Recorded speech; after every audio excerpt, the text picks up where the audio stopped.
So as we're chatting here with Cedric Maxwell, of course, Evan Valenti, I'm Adam Kaufman. And, we got away from Payton Pritchard. I want to go back. We didn't spend nearly enough time on Payton Pritchard with what this kid has been doing of late. And naturally, he has become a fan favorite. He has become, it seems like, a real teammate favorite. I'm sure you've seen the victory dance celebrations that Jaylen Brown and Tristan Thompson, these guys have been putting out on social media from back in his high school days when he's just dancing around shirtless in front of refrigerators or microwaves or whatever the hell else. I mean, the kid is clearly a good time and has been embraced by his teammates. You got Jason calling him 8 Mile. Some fans calling him P Rabbit. Again, Eminem reference there to the movie. There's Dean Pritchard. People won't let Fast PP go, his old Twitter handle. So the man of many nicknames, he's getting asked about it all over the place. Jaylen Brown called him the GOAT the other day, which clearly we're just at a point where we're throwing that term around because he's played all of 9 NBA games. But are you surprised with how impactful this kid has been early on? No, not really. I mean, I just look at him as such a quality player. And he's playing in a system, in Brad Stevens' system, which I think if you are a smart player, it helps you that much more because you're not physically trying to beat somebody, you're cutting corners. And because of that, you have to use your mental ability a lot more. Is he the most gifted guy physically? I looked at him initially, I'm like, well, he seems a little slow. And now I see him, going by guys and getting guys up in the air and having old man moves. I love what he's doing now. And I think we talk about how great it is right now in these first 8 games or whatever games, how many games you played. But, man, how would it be if he was playing in the Garden? Yeah. How impactful would it be with real fans there? Now, we're not discounting our fans on the internet and all these things because we love them. But it's not the same. I mean, but he talked about that after his game winner in Miami. They were all laughing on the bench, and he was asked after the fact what he was laughing about with his teammates and Evan Turner and all these guys, and he said, "You just don't typically hit a game-winning shot in an empty building," and so it was a weird feeling and a weird experience. Yeah, to me, it's like looking at the games now. A lot of times, I think of those games as like pickup games. Like when you played when you were young, it's like, you want, yo, dude, you want to play? Hey, you want to play with me? Come on. Giannis, you okay, come on. And it's these great players playing in the most of the time empty buildings. The one thing I think is interesting about Pritchard is, I mean, you can attest to this. You have a team that has its hierarchy pretty much set up. You have your starters pretty much in place. They had Tristan Thompson. They had Jeff Teague, 2 veterans. They already have a bunch of guys been on the team before. So you bring Pritchard in, guy just basically went from college right into the pros, no offseason or anything, really. They had a really truncated offseason, which leads me to ask you, I mean, you've been through off seasons in the NBA before. You've brought in new teammates before, been a part of a lot of different teams. How impressive is it, considering the team that he's on and considering the shortened offseason, to have a guy like this make this big of an impact on this team this early on in the season?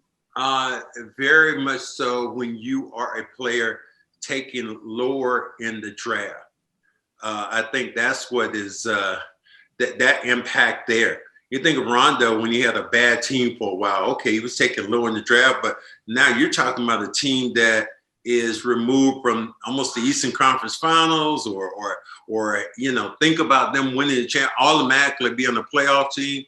But he comes in not being cocky, and what you can see guys teasing him. A lot of times when people tease you, they tease you for a reason. One, because you can take it, and the other, they tease you because they like you.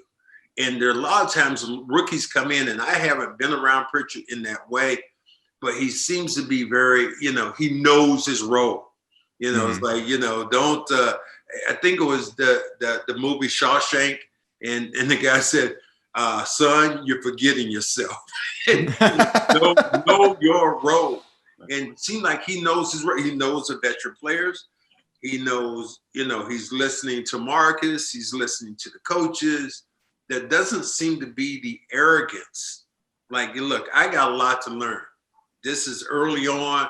These guys have played for years in the NBA, but I'm going to do whatever I can to win basketball games. And I mean, you look at Naismith now. Naismith is struggling because maybe he hasn't played, thinking he hurt his foot, hasn't played in many years in college. He doesn't have the maturity so far in his game. He might be a better player eventually, could be. But what you see with Pritchard is the basketball IQ and the grittiness that you would see. He's the kind of guy who you would see in the park and you go, I'll take the little white guy right there. I'll take him. I'll take him. And he's going to win me a game because he's so gritty. He's going to hit the open shots and he's going to make smart plays. One of the pre-draft comps for Pritchard was Fred VanVleet. And to your point about Tatum and Brown earlier, it's just hard at this stage, and those guys have been in the league for years, never mind 9 games. It's hard at this stage when guys are so young to really know what a ceiling is or what an upside is. But when you look at Pritchard, are there guys, be it a VanVleet or someone else, that you sort of, see in his game that you think might be a fair comp? Yeah, I think that's a great comparison. I remember when I first came to the league and I was playing really well, and there was a guy named Eddie Pinckney who ended up winning a championship at Villanova. And he was coming into the league, and the comment I read by his name said, he's a poor man's Cedric Maxwell. And I was like, damn, that's pretty cool. Yeah. I'd say the same thing. Pritchard would be a poor man's VanVleet. Freddie VanVleet, because I think he plays on that same kind of level.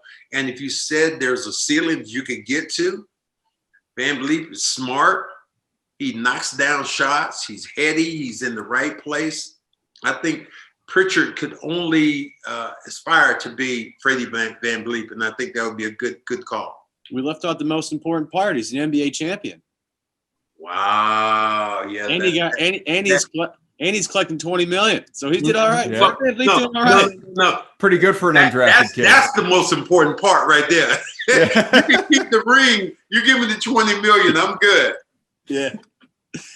Now, the one thing I like about Pritchard, and it's again tough, early on, but he kind of, and it's easier for point guards to do this because they have the ball in their hands so much. But sometimes with young guys trying to prove yourself, you do too much. The one thing I like about Pritchard is, and you can say this with a lot of great point guards, and you've played with several of them, and just guys that have that point mentality. He gives you what the game needs. Do you need some rebounding? He gives you a little bit of rebounding. You need some guy to pick up somebody 3/4 court, make his life a little bit of a living hell. He'll go out and do that. You need the ball to move around quickly. He'll do that. And the best part about Pritchard, and it's unfortunate that Tommy isn't here to watch. Oh my God! But Pritchard pushes the ball off makes. They'd rename the Tommy point.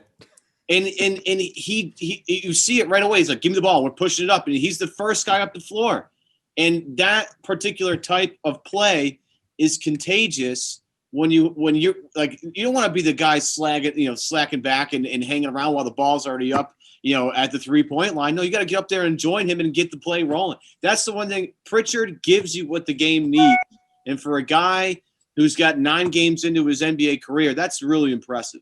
Yeah, that really is. And if there's one thing that drives me, I wouldn't say drives me crazy, but if there was one thing I was picking at Jason Tatum about, that he is too cool for school.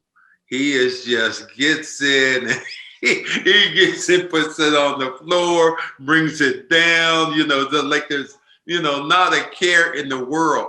And maybe I'm looking for a little bit more sense of urgency. And that's one thing you get from Pritchard. Pritchard is the downhill skier. That's what he is. Like he gets on the edge of those skis, and you don't know if he's gonna make it or not, but he is flying down that mountain.